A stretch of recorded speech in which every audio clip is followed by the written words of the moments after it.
روز بخیر بینندگان عزیز، سرخط خبرهاست. منظورتان از استودیوی مرکزی رادیوی آزادی. در 10 دقیقه بعدی در برابر دیگر موضوعها از هشدار کمیته حالت‌های فوق‌العاده درباره خوف فرآمدن ترما در بعضی منطقه‌های تاجیکستان، تلاش‌های رفع تشنج در مرز اوکراین و روسیه، پایان رفتن نرخ گاز مایع در فروشگاه‌های مواد سوخت و نرخ حج و رویدادهای دیگر خواهیم گفت. هواشناسان از احتمال فرآمدن ترما در منطقه‌های کوهی تاجیکستان هشدار می‌دهند. بنا به اطلاع مرکز آب و هوا سنجی تا 15 فوریه خطر آمدن ترما در منطقه‌های کوهدامن از جمله در حصار و زرافشان و بدخشان بیشتر است. همچنین تاکید شده است که احتمال ترمافرایی در راه‌های دوشنبه چناق، دوشنبه لخش و رشت، راه ونج خاروخ اشکاشی مرغاب هم وجود دارد. کمیته حالت‌های فوق‌العاده هم چند روز پیش با مراجعت به راننده‌ها خواسته بود که هنگام حرکت در راه و منطقه‌های کوهی احتیاطکار باشند.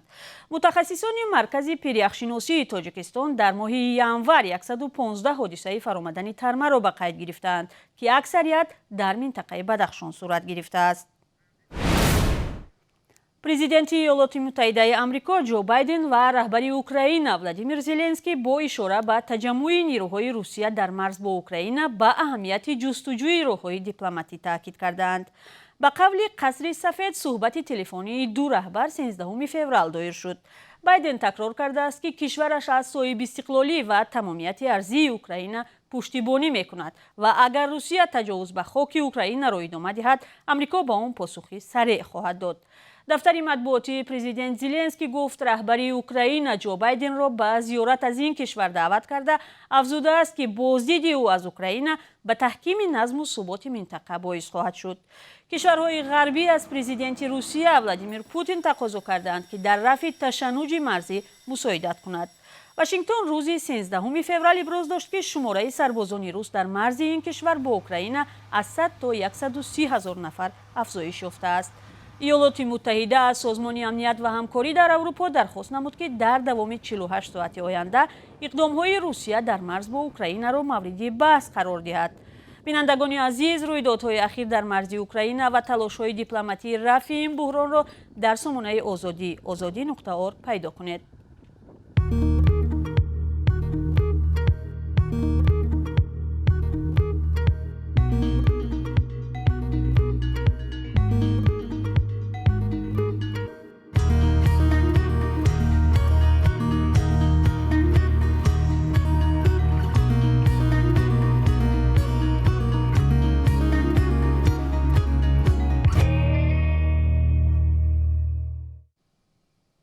نرخ گاز مایع در تاجیکستان کمی پایین رفته است. اگر یک هفته پیش ارزش 1 لیتر گاز مایع 7 سومن و 40 دیرم بود، روز 13 فوریه ارزش آن تا به 6 سومن و 80 دیرم پایین آمد.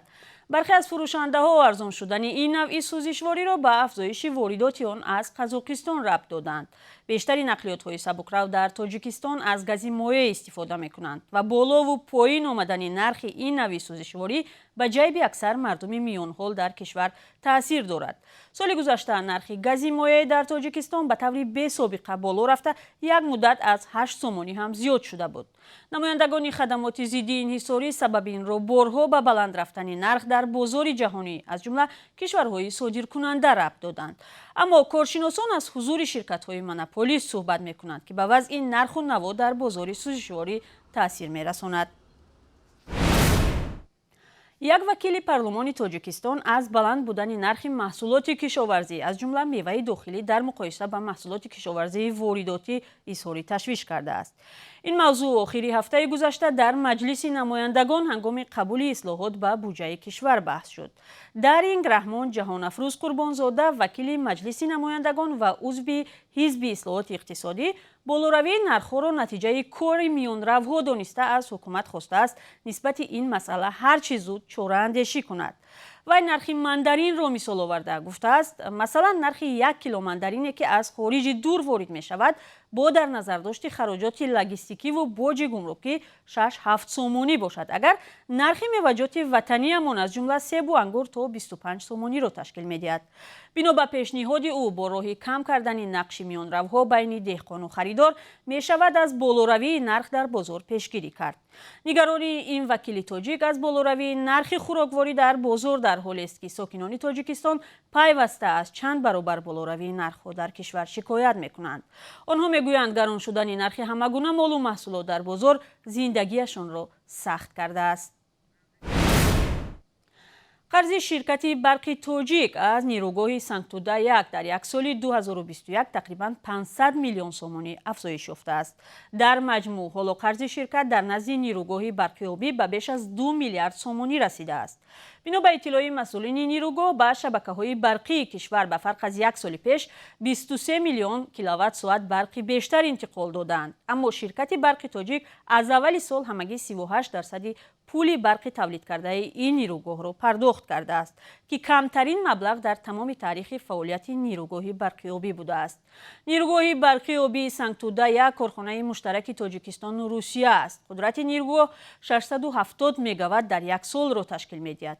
یکی از خریداران اصلی برق تولید کرده این نیروگاه شرکت برق تاجیک است که در نوبت خود آن را به اداره و کارخانه و ساکنان کشور انتقال می‌دهد و همچنین با کشورهای همسایه صادر می‌کند.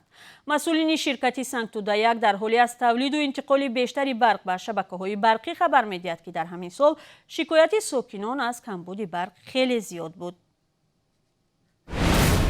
سفارت عربستان سعودی در دوشنبه ادعای ستانیدن $500 برای باج و روادید یا ویزای سفر به حج عمره را رد کرد.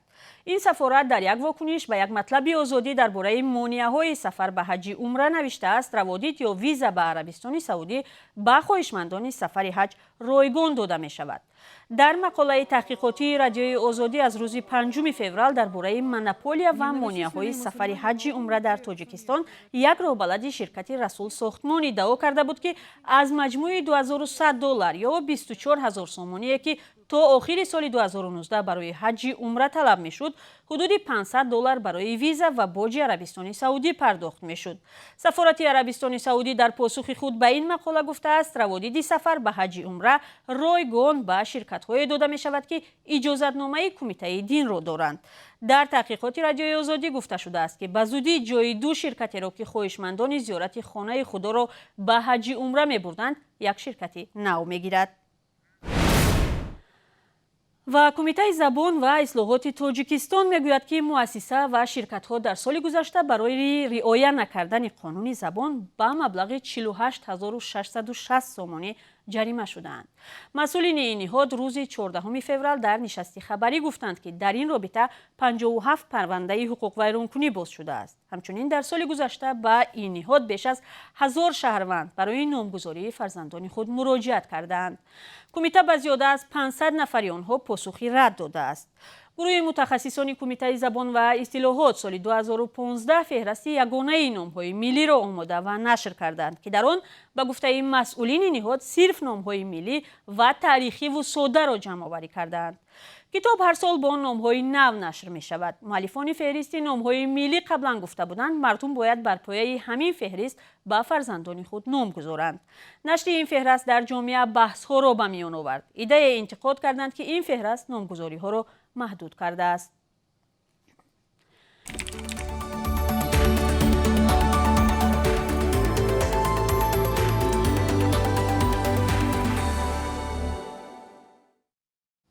هنرمندان تاجیک در جشنواره در تهران ایران نمایشنامه فردوسی را نمایش دادند. قربان صابر هنرمند شناخته نقش فردوسی را اجرا کرده است. این نمایشنامه از روی اثر صوتی ملوخ‌زاده تهیه شده است که درباره زندگی مؤلف شاهنامه نقل می‌کند.